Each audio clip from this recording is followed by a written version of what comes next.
Shalom, perkenalkan nama saya Elsie Rara dari kelas C Pendidikan Agama Kristen 2019 dengan NIRIM 1020196356 dengan rekan saya.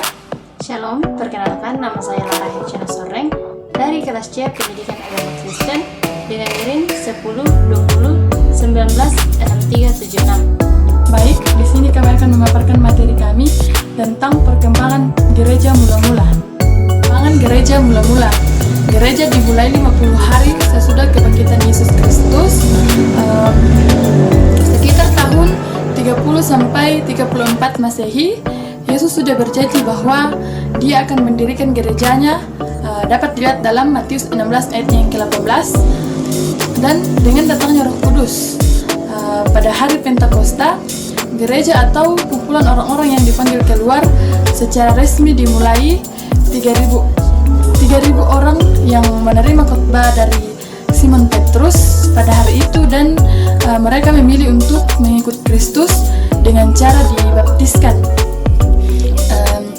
Petobat pertama kepada kekristenan adalah orang-orang Yahudi atau penganut Yudaisme, dan gereja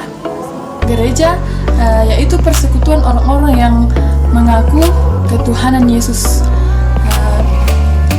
Ketuhanan Yesus berpusat di Yerusalem. Karena itu, kekristenan pada mulanya dipandang sebagai sekte Yahudi, sama seperti orang-orang Farisi, Saduki atau Eseni.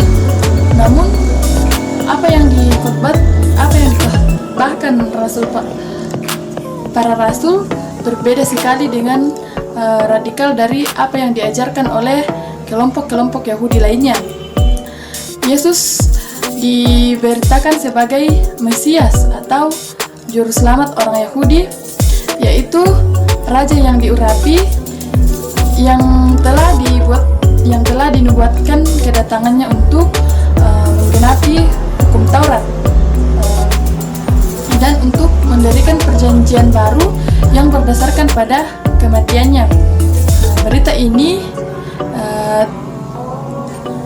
serta tuduhan bahwa mereka telah membunuh Mesias mereka sendiri membuat banyak pemuka Yahudi menjadi marah, dan beberapa orang seperti Saul yang kemudian dikenal sebagai Paulus dari Tarsus mengambil tindakan untuk memusnahkan jalan itu sebelum ia sendiri akhirnya menjadi pengikut Kristus yang sangat gigih.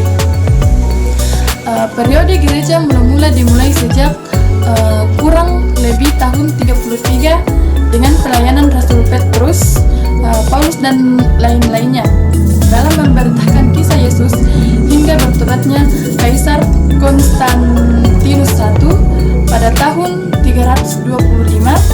Pada periode ini, gereja dan orang-orang Kristen mengalami penganiayaan, terutama penganiayaan fisik.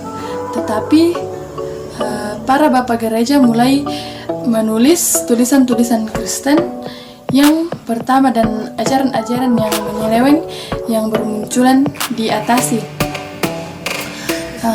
Kemudian pada tahun 70, tahun di mana Yerusalem dihancurkan, kitab-kitab perjanjian baru telah lengkap dan beredar di antara gereja-gereja. Untuk 240 tahun berikutnya, orang-orang Kristen dianiaya oleh Roma, kadang secara acak, kadang atas perintah pemerintah. Pada abad kedua dan ketiga, kepemimpinan gereja menjadi makin hierarkis seiring dengan peningkatan jumlah. Beberapa ajaran sesat diungkapkan dan ditolak pada zaman ini, dan konon perjanjian baru disepakati. Penganiayaan terus meningkat. Kemudian pada tahun 66, ketika kerusuhan menentang Gaius Florus, wakil Roma yang merampas benda-benda perak dari Bait Allah, ia mengirim pasukan ia mengirim pasukannya ke Yerusalem untuk menyalib dan membantai sejumlah orang Yahudi. Tindakan Florus ini memicu meledaknya pemberontakan yang selama ini merupakan api sekam. Pada abad sebelumnya, Roma tidak pernah menangani orang-orang Yahudi dengan baik. Tetapi pertama, Roma telah mendukung Herodes Agung, perampas kekuasaan yang dibenci. Archelaus, putra dan penerus Herodes, adalah pemimpin yang keji, sehingga rakyat meminta pertolongan Roma untuk menggantinya. Roma pun menolong mereka dengan mengirimkan sejumlah gubernur secara bergilir. Pontius Pilatus, Felix atau Festus, dan Florus, tugas mereka menjaga ketentraman di daerah yang tidak stabil itu. Di Yerusalem, kepada Bait Allah menyatakan pemberontakan terbuka melawan Roma dengan menghentikan persembahan harian untuk kaisar. Tidak lama kemudian, seluruh Yerusalem menjadi rusuh. Pasukan Romawi diusir dan dibunuh. Yudea memberontak, kemudian Galilea untuk sementara waktu tampaknya orang-orang Yahudi unggul. Castius atau Gallus, gubernur Romawi untuk daerah itu, berangkat dari Syria dengan 20.000 tentara. Ia menguasai Yerusalem selama 6 bulan, namun gagal kembali. Ia meninggalkan 6.000 tentara Romawi yang tewas dan sejumlah besar persenjataan yang dipungut dan dipakai orang-orang Yahudi. Kaisar Nero mengirim Vespasianus, seorang jenderal yang dianugerahi banyak bintang jasa, untuk meredam pemberontakan. Vespasianus pun melumpuhkan kelompok pemberontakan tersebut secara bergilir. Ia memulainya di Galilea, kemudian di Transjordania, dan berikutnya di Idumea. Setelah itu dia mengepung Yerusalem. Akan tetapi sebelum merebut Yerusalem, Vespasianus dipanggil pulang ke Roma karena Kaisar Nero mati dibunuh. Pergumulan untuk mencari pengganti Nero berakhir dengan keputusan Senat Romawi untuk menjadikan Vespasianus sebagai kaisar. Titah kekaisaran pertama ialah penunjukan anaknya Titus untuk memimpin orang Yahudi.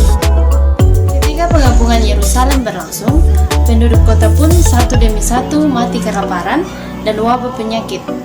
Akhirnya, orang-orang Romawi merobohkan tembok lapisan luar, kemudian lapisan kedua, dan akhirnya yang ketiga. Namun, orang-orang Yahudi masih berperan sambil merangkak menuju Bait Allah sebagai garis pertahanan terakhir. Sejarawan Romawi Yahudi, Flavius Josephus, tahun 37-100 Masehi, menjelaskan bahwa Titus ingin melindungi Bait Allah tersebut. Tetapi prajurit-prajuritnya begitu marah terhadap musuh sehingga mendorong mereka membakar Bait Allah. Pemberontakan orang-orang Yahudi ini pada abad pertama dan abad kedua Masehi menandai berakhirnya negara Yahudi yang baru ada lagi pada zaman modern, tahun 1948. Penghancuran Bait Allah yang dipugar Herodes mengubah tata cara peribadahan orang-orang Yahudi. Mereka tidak lagi mempersembahkan korban sembelihan, tetapi memilih dan mengutamakan sinagoge yang didirikan pendahulu mereka ketika Bait Allah atau yang didirikan Salomo dihancurkan orang-orang Babel pada tahun 586 sebelum Masehi. Sejak awal, gereja berperan dua dunia yang berbeda, dunia orang Yahudi dan dunia non-Yahudi. Kisah para rasul menggambarkan lambangnya dan kadang-kadang sakitnya perkembangan kekristenan di kalangan orang-orang bukan Yahudi. Petrus dan Stefanus mengadakan pekabaran Injil kepada orang-orang Yahudi, sedangkan Paulus dan filsuf-filsuf Athena dan para penguasa Romawi Menjelang pertengahan abad kedua, di bawah pemerintahan yang adil oleh para kaisar seperti Trajanus, Antoninus, Pius, dan Marcus Aurelius, gereja mulai membuka diri pada dunia luar untuk meyakinkan keberadaannya. Justinus menjadi salah satu seorang apologis, orang yang mempertahankan pendiriannya dan argumentasi. Kristen pertama yang menjelaskan imannya sebagai sistem yang masuk akal. Bersama-sama penulis lain seperti Origenes dan Tertullianus, ia menafsirkan kekristenan dalam istilah-istilah yang mudah dikenal orang-orang Yahudi dan Romawi terpelajar pada masa itu. Karya tulis Justinus, apologi pertama, ditujukan pada Kaisar Antonius Pius dalam bahasa Yunani berjudul Apologia, yaitu kata yang mengacu pada logika yang menjadi dasar kepercayaan seseorang. Di samping menulis, Justinus mengadakan perjalanan yang cukup jauh. Dalam perjalanannya, ia selalu berargumentasi tentang iman yang diyakininya. Di Efesus, ia bertemu dengan Trypho. Di Roma, ia bertemu dengan Marcion, pemimpin Gnostik. Pada suatu perjalanan ke Roma, ia bersikap tidak ramah terhadap seseorang yang bernama Crenses, seorang sinik. Ketika Justinus kembali ke Roma pada tahun 165 Masehi, Crenses mengadukannya kepada penguasa atas tuduhan menfitnah. Justinus pun ditangkap, disiksa, dan akhirnya dipenggal kepalanya bersama-sama dengan orang percaya lainnya. Orang-orang Romawi percaya bahwa roh kaisar ilahi ada padanya. Bagi Romawi, pada umumnya, dengan sejumlah dewa, menyembah kaisar bukanlah masalah. Mereka melihat hal itu sebagai loyalitas kebangsaan. Namun, orang-orang Kristen menolak karena tahu bahwa ia adalah penyembahan berhala. Polikarpus, uskup yang disegani di kota itu, diburu oleh prajurit Smyrna. Para prajurit itu sedang mengirim orang-orang Kristen lain untuk dibunuh di arena. Kini mereka menghendaki sang pemimpin. Di hadapan gubernur Romawi yang berjanji membebaskannya asalkan ia menghujat Kristus, ia mengatakan kalimat terakhirnya yang terkenal, "Selama 86 tahun aku telah mengabdi kepada Kristus dan ia tidak pernah menyakitiku. Bagaimana aku dapat mencaci Raja Kristus yang telah menyelamatkanku?" Gubernur Romawi memintakan agar ia dibakar hidup-hidup. Ia diikat pada sebuah tiang dan dibakar. Namun, menurut seorang saksi mata, badannya tidak termakan api. Ia berada di tengah, tidak seperti daging yang terbakar, tetapi seperti roti di tempat pemanggangan, atau seperti emas atau perak yang dimurnikan atas tungku perapian.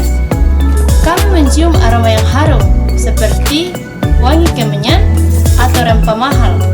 Ketika seorang algojo memenikamnya, darah yang mengalir memadamkan api itu.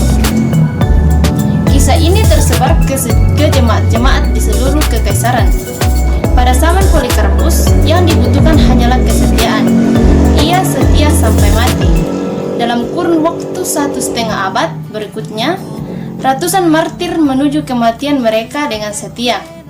Dan banyak di antara mereka maju dengan semangat. Ini didasarkan pada laporan saksi mata. Baik, demikianlah pemaparan materi